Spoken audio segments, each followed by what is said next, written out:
for the memory of rainy afternoons, swingy Harlem tunes, motor trips and burning lips and burning toast and prunes.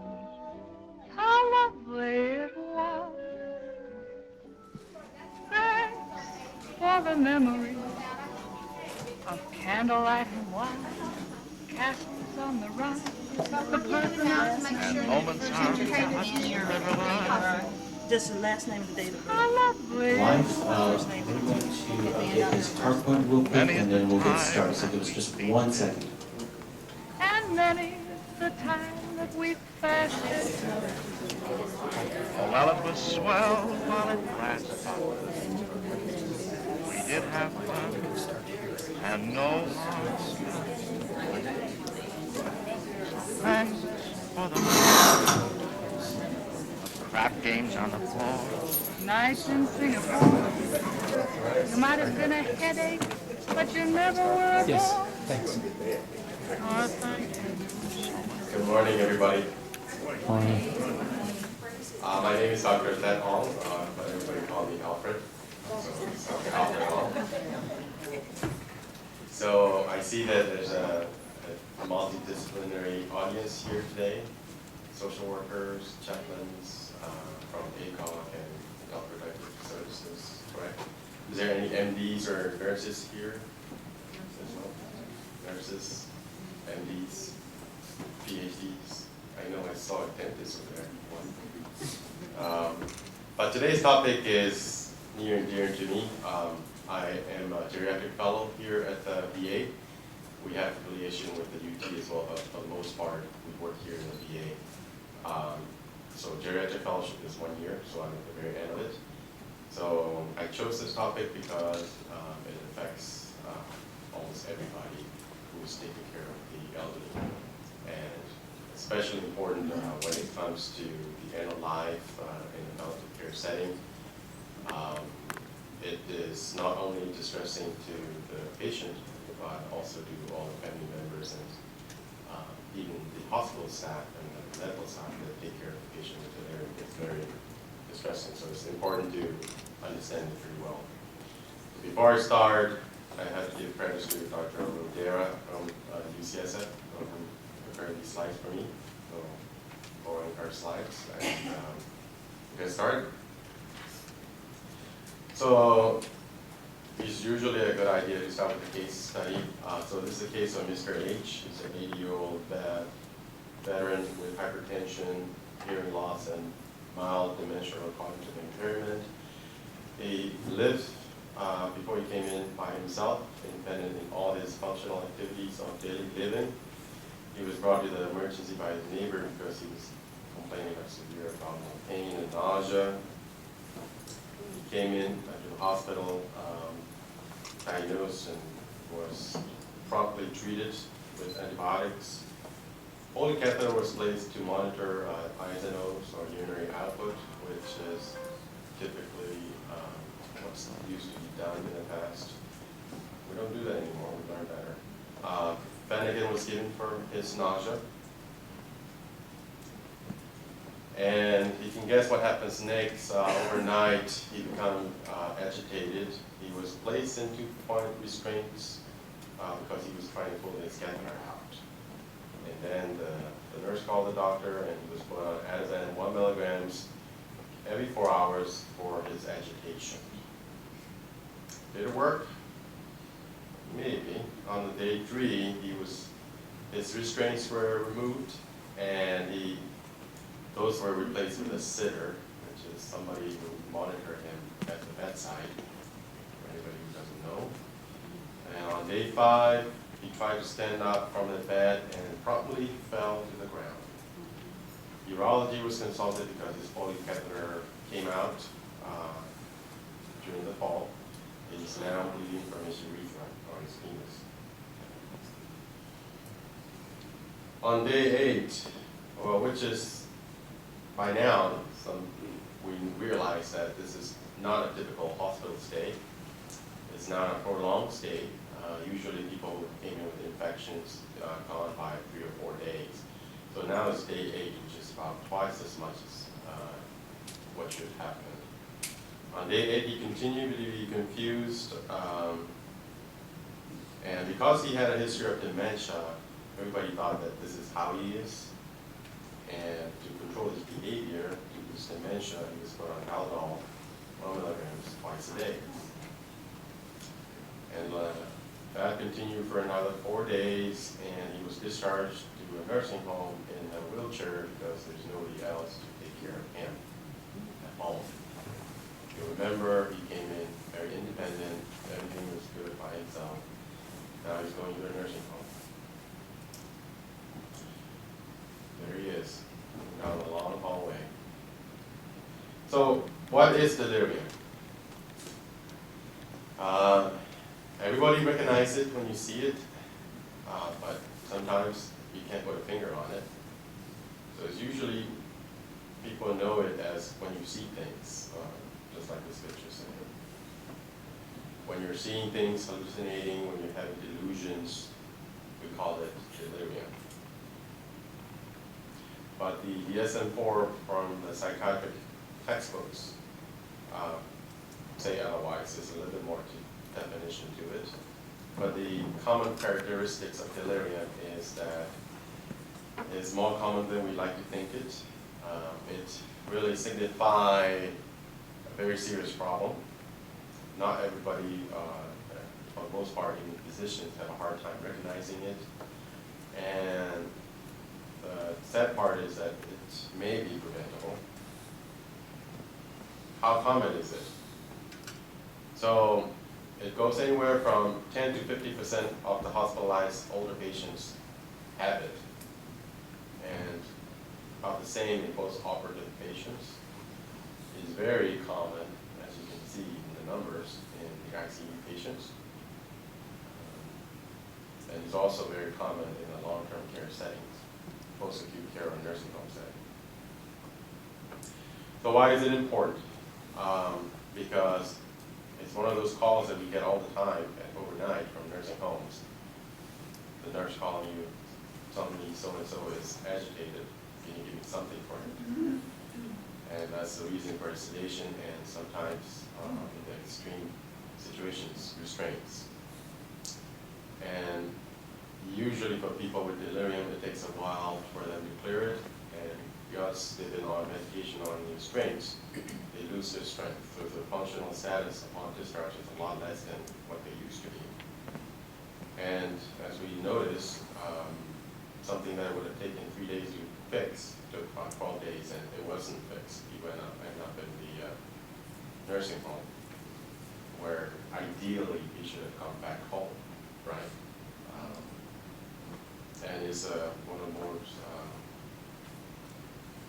common reason for people to be institutionalized.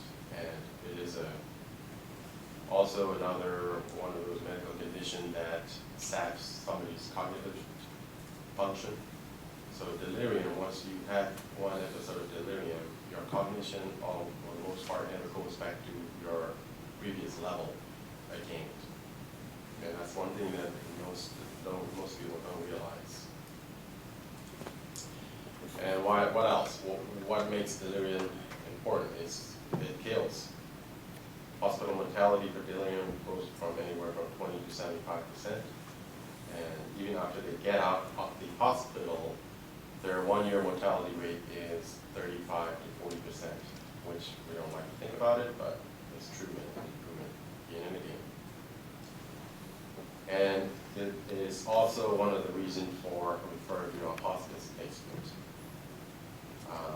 End-of-life care for people, as you can see in the chart, it's about half of it, but delirium is about 25% of the reason why somebody is end up in hospice. So I know I'm giving you a lot of information at this point. If anybody has any questions so far, am I talking too fast? So far, so good? Mm-hmm. So now we come to clinical definition of what is delirium. Delirium comes from the word deliriere, or off the track. So there are many definitions and assessment tools to catch what if somebody is having delirium. So what characterizes delirium is that it is an acute onset. It could be anywhere from a day, hours, days to weeks, but it's something that not months or years. Family member or the patient, when it comes out, is able to tell you. And it's fluctuating. And what I mean by fluctuating is it waxes and wanes. It can go from 1 minute, you walk in the room, like for us, we round in the morning. In the morning, there's different people, like a resident go in and talk to the patient first, and the resident come back and talk to us and say, oh, this Mr. H is doing great. And then we will walk in the room 2 hours later, he's trying to get out of bed, and he's not able to answer any question, he's disoriented. So that's the kind of fluctuation that we see. And it clouds your consciousness, so you're not totally alert. And that is the first step that you need to see before you diagnose somebody with delirium. And the second one that's important is that they have a difficulty of paying attention or focusing on one thing. It's called the lack of attention, and that is a prerequisite for delirium. There are ways to test that. The ICU nurses are experts at doing the attention test. And then once you have those two, you can have either of those next two things. One of the other things that needs to happen is you have a change in the level of consciousness. So either they are paranoid, hyper alert, their eyes are darting from one corner of the room to the other, trying to look for enemies or foes or monsters in the dark. So that's the hyper alert state. Or they could be very somnolent or sedated or very sleepy. So if you have anything other than, you and I, hopefully, nobody's drinking coffee, so everybody's alert in this room. So if somebody is any other than being alert, then that fits that criteria. The other thing is stumble or disorganized thoughts. If somebody is not making logical reasoning and they're incoherent, they're talking, but they're not making sense. So I had a patient the other day at the Santa Rosa.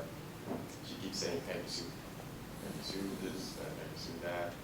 And it doesn't matter how often you interject, she keeps talking about that. So that is delirium. And these symptoms, as I mentioned, can come and go during the course of the day. So there are 3 types of delirium, of course, as I alluded to. The first one is hyperactive. Everybody knows hyperactive delirium when they see it. Is that somebody who's trying to climb out of bed, and somebody who is yelling for help to a nursing staff for pushing that button all the time. So that's a hyperactive delirium. And then there's a mixed type, which is a mix of hyperactive and hyperactive. I want to focus on hyperactive because it's something that we can easily miss. So if somebody is lying there, not talking to somebody, not talking to the nurse, not talking to the family, but is for the most part sleeping all the time, you would think that it's just because they're weak, get depressed, they don't want to talk to anybody. But what we're looking at in that situation is somebody with hyperactive delirium. We can easily test that. So how do we test it? The most validated testing tools that we have is called a confusion assessment method. It uses the 4 criteria that was laid out in the DSM-4 textbook. So it has to have acute onset and fluctuating course. That's number 1. Number 2 is a lack of attention. And once those 2 are met, those criteria are met, or requirements are met, then you can have either 3 or 4. And then with that, you can have a sense of an idea of whether somebody has delirium or not. How valid it is very sensitive. It's able to detect anywhere from 94 to 100% of the time, so you don't miss very little of it. Specificity is also over 90%, so a test has both sensitivity and specificity, and it's a very good test, which it is. So with that, it only takes about 5 minutes. There are other tools out there that psychiatrists use, more specialized doctors use, but this test, anybody can use it. social worker can use it, nurses can use it, MAs can use it. And delirium, as I mentioned, but before the use of the CAM, or if somebody doesn't use CAM, it's very easy missed. It's missed by 43% of the time by the nurses, but more shamefully, 65% of the time, even the doctors miss that. So we're guilty much more so than the nurses, maybe because we don't spend as much time with the patients as much as the nurses do. So kudos to the nurses who are there all the time and taking care of the patients for us, the veterans for us. So there's a study by Inoue and his colleagues, the nurses' recognition of delirium and symptoms. Hypoactive delirium can be very easily missed, and it's very common to see it. If you are age over 80, there's a chance, or if you're demented, or if your vision is impaired, then there is reason or a much easier risk of you missing it. Because if you assume that somebody has dementia and he has cataracts, there's no reason for him to be out and walking all the time, so it's okay for him to be sleeping. So we can easily make up reasons for not picking up on it or not using the tools that we have on our hands to diagnose delirium. So I keep talking about why we miss it, because it's very important. We cannot miss it. If we miss delirium, it's a ghost that comes back and haunts us. So, even in emergency, of course, we miss it all the time.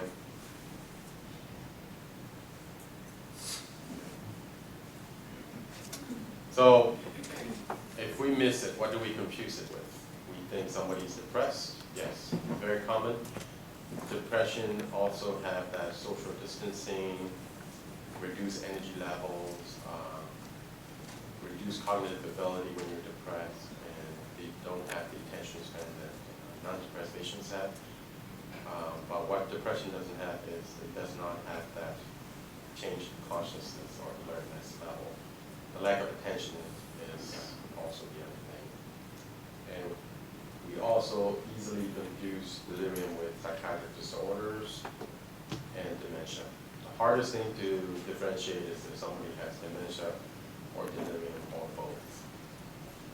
Of course, laypersons will easily think delirium is what everybody goes through when they get older. So they attribute it to senility or old age. So this is a nice table that we've come up with to differentiate between the dementia and delirium. Dementia, you can kind of have a sense of idea when it started, maybe years ago. It's slowly progressive, but delirium is acute. It's night and day. Because delirium fluctuates with time, but dementia, usually you don't get that clear clarity of mind for the most part. You just slowly loses your skills or your memory. In delirium, attention is affected. In dementia, it's mostly the memory is affected. In delirium, of course, you have memory affected as well, because if you don't pay attention, you cannot register new things. And for the most part, delirium can be reversible, and dementia is not. We haven't come up with any miraculous ways of reversing dementia as yet. And delirium, there's an urgency to it. Usually it signifies that something serious is going on beneath the surface. So you need to be going out and looking for ways of why somebody is confused. Because it may be something that's easy to fix. We can talk about that down the road in a few minutes. And for the dementia, there's no urgency. It happens over many years. So it is something that we can work out at our leisure, usually as an outpatient, because for the most part, especially for hospitalized elderly, you don't get a baseline or an idea of how he is in the hospital. We can have a dementia test in the hospital, but may not be as accurate as if you do it as an outpatient. So why do people get delirium? What makes them delirious? It's very poorly understood. We don't know why they have delirium. There are literally dozens of things that make people confused. The theory is that as you get older, they become more vulnerable to becoming delirious. So there are risk factors that are associated when you get older. You have medical problems that make you prone to become delirious, even in certain circumstances where the young people doesn't normally become delirious. So one of the examples is somebody with pneumonia, and when they're in their 30s and they get admitted to the hospital, they don't normally get delirious. But if that same thing happens to an 85-year-old, for the most part, within the first night, he or she will be delirious with pneumonia. And hypoxia or lack of oxygen is one of the main, one of the risk factors for becoming delirious. So as you can see, there are many things, there are many theories out there. So on what is the trigger in the brain that causes delirium. So it could be one of the most common things is medication effect. So it could be that you're on medication at home, like Xanax or Valium, and you don't get that during the hospital stay. That withdrawal can cause you to become delirious. If you drink alcohol on a regular basis and you don't drink that in the hospital, you can become that. Some of the medication that we give you, like anticholinergic medications, like what you take for overactive bladder, can cause you to have delirium spells. There are many theories out there. Some of the medication that causes you to have too much dopamine in your brain can cause you to have delirium. And of course, when you have a lot of inflammation or infection, that can cause delirium. And when we treat delirium, the infection or inflammation with steroids, and even that can cause delirium. So pretty much safe to say that there's a lot of theories out there. There's one thing that they know for sure is that there's a final common pathway in the brain where, there are many roads that comes to a point, like a crossroad, and that crossroad, when you get there, that's when everybody will come to delirious. So what makes you vulnerable to delirium? As I mentioned before, older age. If you're a male, you're more prone to get delirium, or if you, more significantly, if you have dementia, you can get delirium, and you get the worst kind of delirium. So your delirium hallucinations and delusions are a lot more profound, florid, and it lasts longer for people with dementia. Yes? It's weird because like on this side, you have things that are not really in your control. Mm-hmm. And on these, it's all that we did. It's like Yes. we're paying for, Yes.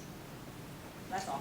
There is, yes, you're right. There are things that we can control, and there are things that we can't. So what we can focus on is things that we can control. So, yeah, we can't do anything about people getting older, but there are ways that we can do to at least not to put on more burdens to the veterans and patients that already are vulnerable, and we don't want to add onto that more medication that makes them delirious. So depression, reduced mobility. So if somebody has a hip fractures and they are immobile after surgery, they will become delirious. If you have pain or uncontrolled pain, you will become delirious. Dehydration. If you're not eating well, if you're malnourished, if you have vitamins or protein calorie malnutrition, you can get delirium. Of course, things that we can control is the drugs, and psychoactive drugs in particular, can make you delirious. But the list go on and on. This is one of the more common ones. And one of the things that we don't pay attention to is sensory impairment. So a lot of people have age-related macular degeneration and cataracts, and we don't really ask those things. If somebody come in for a fall or pneumonia, we don't ask that, but for geriatricians, it's very important.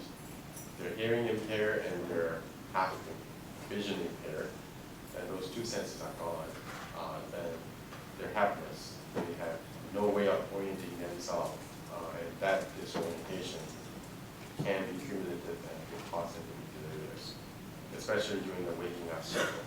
So if they sleep and then wake up and they don't know where they are, they become delirious. Anybody has any questions so far? After being admitted where? Into a hospital. So medical illnesses or conditions can cause you to be delirious, or infections, heart attacks, strokes, low oxygen levels, high fever or low temperature hypothermia, anemia, dehydration, all of those, and pain, emotional stress. And things that we do in the hospital that make people more prone to delirium is ICU admissions, use of restraints, use of Foley catheters, any medical procedures that are painful or invasive, and last but not least is sleep deprivation. So in the ICU bed or in the intermediate care units where they're coming in to check your vitals all the time, and if the veteran cannot sleep, then that sleep deprivation can cause you delirium after a few days of that. In the geriatric care units or case units, they have protocols that says the nurses should not come into the patient's room between like midnight to 4 a.m. or from 10 o'clock to 4 a.m. where the patients are left alone and not all with 5 hours taken in order to control for that. So medications, things we give, sleeping medications, antihistamines, anxiety medications, pain medications like Demerol, which emergency physicians like to use, anti-Parkinson medications. People with anti-Parkinson medications actually want to increase the dopamine levels, and that dopamine causes delirium. Anticholinergic medications like atropine, Benadryl, things that control your bladder spasms. And again, the Ragan, some of those are antipsychotic medications that can cause delirium. So now we can focus on pain. There's a study that in 4 New York hospitals where patients are admitted with hip fractures. They exclude patients in that study who already had delirium, and they use CAM method to see if somebody has delirium. What they found out is that for physicians that are reluctant to use medications, so for example, the pain medication goes off quickly. If the patient only received less than 10 milligrams of pure morphine equivalents in a day after surgery, the risk is almost 25 times more that they would have delirium. As opposed to between 10 and 30 milligrams, about 4 times as much in reference to somebody who has more than 30 milligrams of pain medication. Right? So that's pretty significant. We don't think about it. We think that pain medication will make somebody stop breathing, but actually what we're doing by being overly cautious is we're not treating these veterans and patients' pain very well, and that is one of the reasons why somebody can become confused. Any other medication we use for reducing secretions can cause delirium as well. How do we work up and treat delirium? So we've been talking about how to recognize delirium, why we miss it, what can cause it. So any number of medical problems can cause delirium. So the most time-honored thing that everybody remember is urinary tract infection, right? Somebody in the 80s in the nursing home is delirious. Oh, let's check the urinalysis. That's in there. So we can check the UA. We can check the blood count, all the chemistries to make sure somebody's electrolytes or salts in their body is good. We can check for sugar. If somebody's sugars are overly high, they are in hyperosmolar diabetes coma, and they can be delirious. Or if it's too low, brain's primary food is glucose. If sugars is less than 60, they cannot function. So you can become confused with that. If the calcium levels are high or low, you can get that.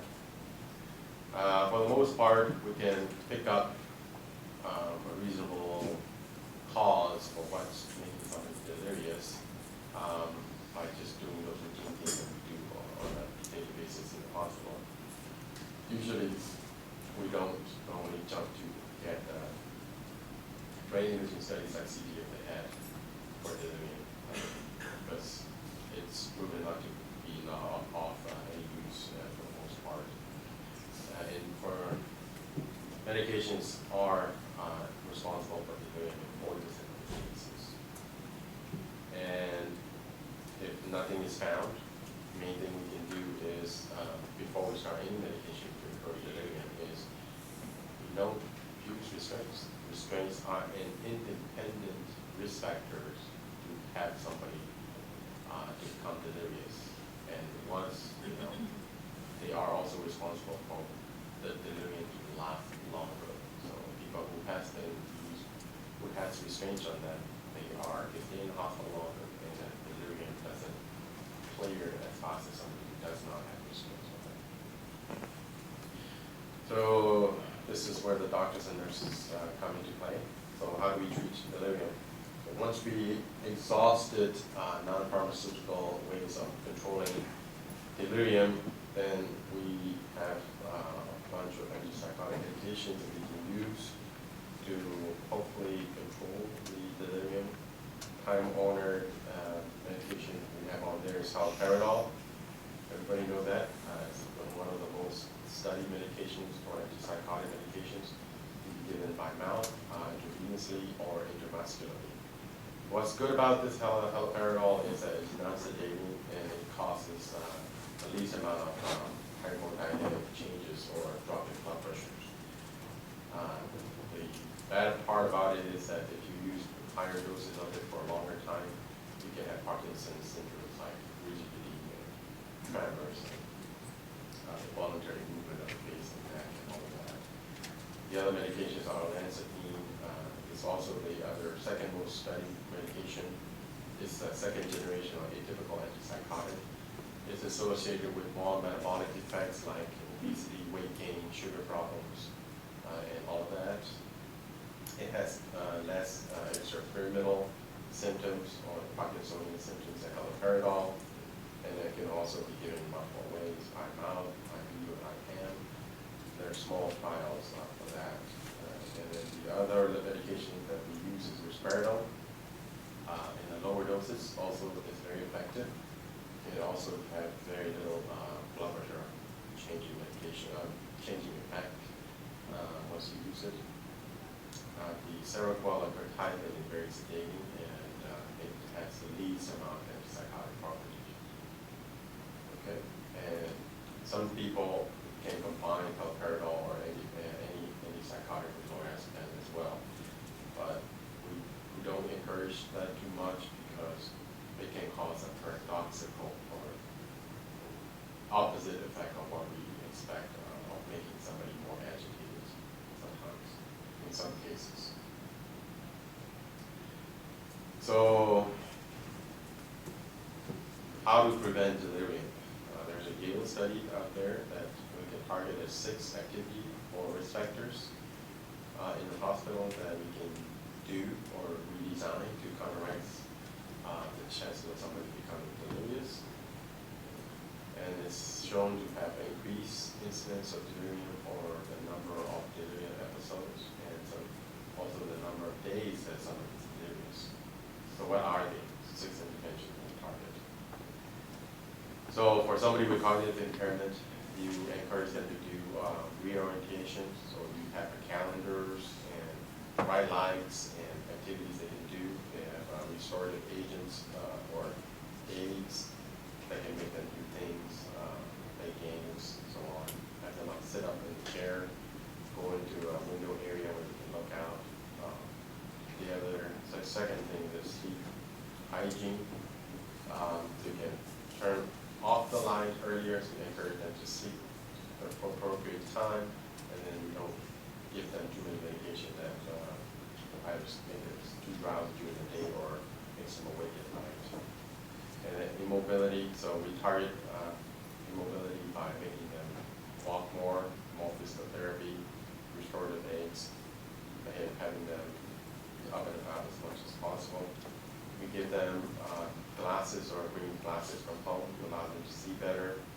If they already have non-correctable vision problems, then we make everything bigger. Makes the light brighter so that if they have cataracts, they can actually see better. And then we can use pocket talkers for somebody who has or doesn't want to wear hearing aids. We can give them a pocket talker to allow them to communicate without it. And dehydration is easily recognizable and easily correctable, but it's also one of those things that are not, for the most part, corrected as much as we should. If somebody has heart failure, it's hard to make a decision on whether to dry them out with the lasers or give them out fluids. So in those cases, then geriatricians can have a final say in that. So what they found is that the difference between intervention groups where we targeted that 6 areas and the usual group, the incidence of delirium changes quite a bit. Instead of 15%, we have a 9.9%. Number of days where your delirious drops from 161 to 105, and episodes of delirium is decreasing as well. But what we found is that once you stop those interventions, there's nothing that prevents them from recurring. So the recurring rate is about the same or even higher. So what else we can use other than antipsychotics? So there are some studies that uses Aricept or donepezil that you use for dementia to see if you can prevent delirium. So there's a randomized placebo-controlled trial where they use 5 milligrams of Aricept versus placebo within 24 hours surgery. Before or after surgery, there was a small study, and of course, it's probably because of that or some other reason, there's no significant improvement in preventing delirium. They used rivastigmine patches for people in the ICU. They had to stop the study early because of higher mortality that they found with the rivastigmine study group. And paradoxically, the delirium seemed to be lasting longer. So, as you can see, the dementia medication we use for those patients are maybe at some point responsible for more delirium.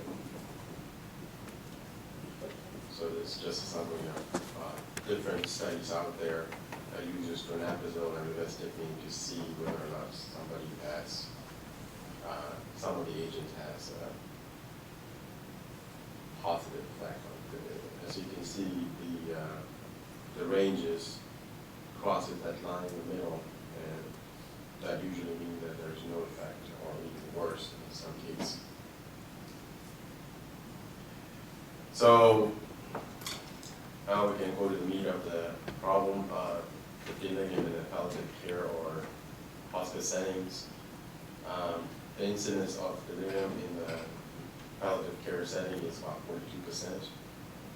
And it's reversible miraculously in about 49% of those cases, especially if you're associated with overuse of psychoactive medications or dehydration. What we find is that it's not reversible if the delirium is caused by low oxygen related brain damage or encephalopathy, or if it is metabolic issues like cancer. So what do? They try to see whether or not we give fluids to the patients in the cancer care and see if the delirium is reduced. So what they do is they have 129 people, give them 1 liter of fluids per day versus a placebo where they only give 100 milliliter. They have cancer, or if they're not drinking enough, they're included in the study. But if they have severe delirium, they are not included in this study.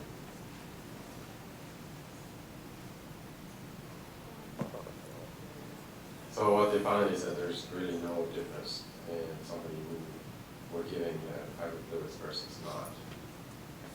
So that underscores my point is that towards the end, the final common pathway there is that the delirium is pretty much far gone, and there's very little things that we can do to reverse that at that point. So what is terminal delirium? So when we talk about delirium already, terminal delirium is delirium at the end of somebody's life, maybe in the last few days, but definitely in the last 24 to 48 hours, where delirium that you had before is not responding to any of the tools that we have at hand, like antipsychotic medications and all that. And about 30% of the people in that situation in the end of life, this setting is unresponsive to that and fits that criteria for terminal delirium. At that point, we have a choice of terminally palliative sedation, where you can give them bedazzler or propofol, which are the medication we use in the ICU before that. Yes, ma'am. So are we trying to take care of the psychosis, if you will, or pain at the end? I would think we'd be trying to take care of no pain. Yes, I agree. If you give them, if somebody who has pain, the pain medication, and if pain is the reason for the delirium, we can treat it pretty easily. But if the delirium is caused by other things like metabolic issues or oxygen issues, somebody with lung cancer who's not breathing right, they become delirious because the brain is not getting enough oxygen. Actually giving them more pain medication will either expedite death or make them more delirious at that point. So, and also that's a fear. There's controversies in the hospital setting for treating delirium is whether we should even be doing that at all, because yes, it is part of the dying process. When the brain is in the last few hours of life, you have visions, hallucinations.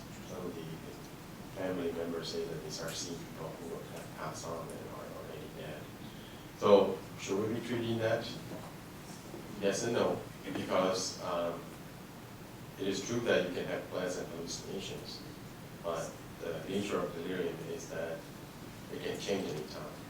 So it could be like a dream that starts off nice, you're in a sunny valley, sun is on your back, and there's flowers everywhere. It can easily turn from that into a nightmare, right? So because of that, if they do turn into more agitation, delirium, So acting out. acting out. So we don't really truly treat hypoactive delirium. Somebody who's not responsive at that point with antipsychotic medications or give them more sedation. So it's for the cases, the truly rare cases where patients, the tranquility of the last day of death or the dying process is disturbed by somebody acting out. And we find that it's not, I mean, we think that the patient at that point don't remember, but we have to remember that even the patients who are going through delirium, for some people who are not at the end of life, they recover from that. They remember some of those delirium episodes. They remember being distressed or having delirium. They had no control over it. It's almost like having a seizure. There's no control over the feeling of being delirious. And for that, ethically, if they are delirious and we determine that they're delirious even in the last 24 to 48 hours of life, it's in our duty, we think it is disturbing them or distressing them, that we treat them to make the passing easier. Does that answer your question? Yeah, because, well, yeah, the pain should be, to me, the place that you go to, because the body's shutting down and Right. it hurt. It has to hurt. Right. I don't know, but. No, for this is a case, I'm not advocating these medications when there's no pain medication on board. So in this situation, there's already the default medication at hand for hospice is morphine. So they're already being on morphine orally or sublingually at that point with secretion controls. And even with that, or even worse is when they are so agitated that we cannot give those medications that we need for pain, then of course we have to have these heavy-duty sedative agents. All right? Now, of course, this is not a decision that you make unilaterally. You include all the family members in the management decisions that we make at that point, because it's very important. This is the last chance for the patient to talk to you or to interact with a family member. So even the patient, if they are in that lucid intervals, you include the patient. Okay, do you want this? You know this is happening to you. you may have a few minutes talking to me, so before we give you this medication, what do you want to, you want to us to start this medication, that knowing that probably it's the last time you're awake. Okay? So, yes. So recommendations. We always respect the patient's wishes. They are what they are, they own the body, and we treat the patient the same as before. Treat them with all the respect that we can gather.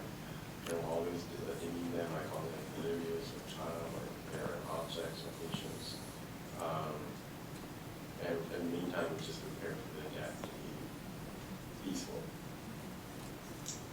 So, it's been a long talk. And there are things that we can do to, the information that we can give. So, the final page of this, my talk, is that delirium is a known entity, but even just because we know it doesn't mean that family members know about it. It's very distressing for them to have their family, the patients, being agitated. So it's very important to relieve their anxiety and the burden that they have by educating them about what delirium is. So the social workers among us, if we know what it is, we can give them guidance on to the family so that they're not unduly distressed by it. And if there's something that we can be doing to correct that, we should always be focusing on that and give them support psychologically or medically speaking. And usually, delirium at the end of life is a prognostication factor. So it's not on the slides, but just for information, is a patient with terminal cancer, if they never had delirium before, and they start having delirium, usually the news that their end is coming. It's usually about 2 to 4 weeks before they die, by the time they get delirium. So that way you can give some guidance on the families to get everything ready, make all the final arrangements in that sense. All right, this is the end of my talk. Anybody has any questions? Yes, ma'am. Are all medical doctors trained in recognizing delirium? They should be, but not everybody is. Not everybody can recognize it. If they don't use the tools at hand, they will not be able to tell. And if they do notice that somebody's delirious, they're not going to be as good as the geriatricians or the psychiatrists in controlling the behavior disturbances. And that's unfortunate, so the educational process is ongoing. So that's one of the reasons why we have residents going through with us for geriatric training them to how to recognize all of this geriatric syndromes and delirium. Okay, this is another question, a follow-up on that. Do all doctors have they always had geriatric training?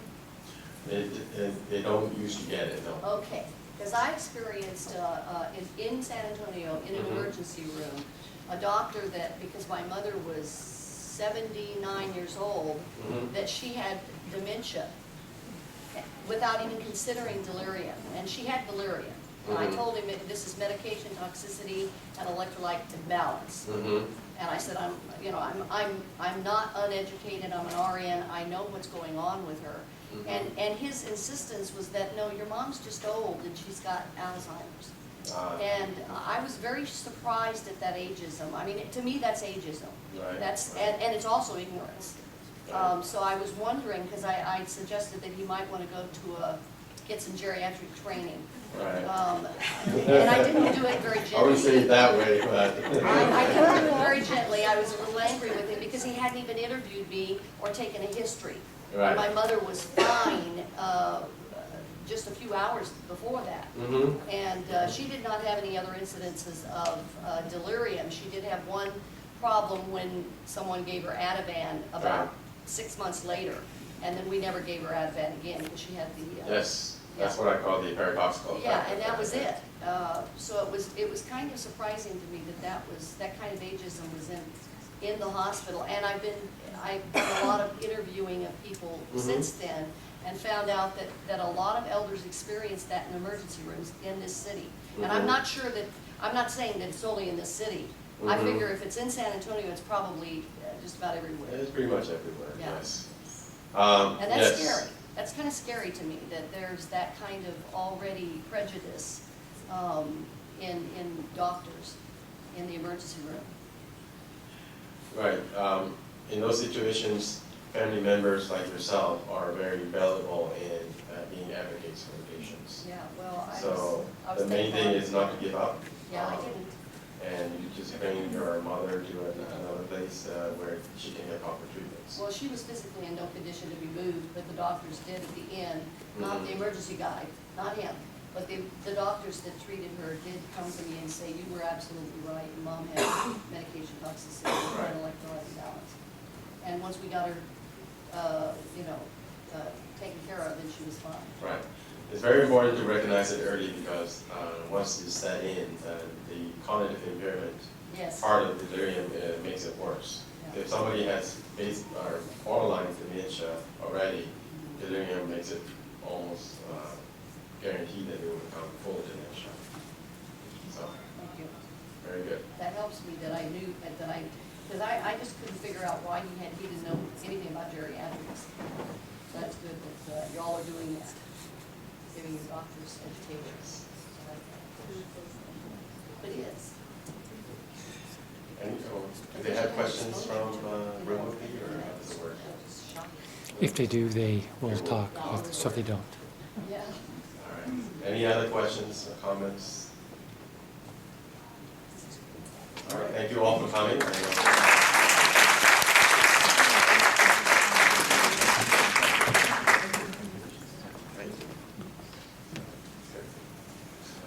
It's about 10 minutes, but we're gonna start lunch early.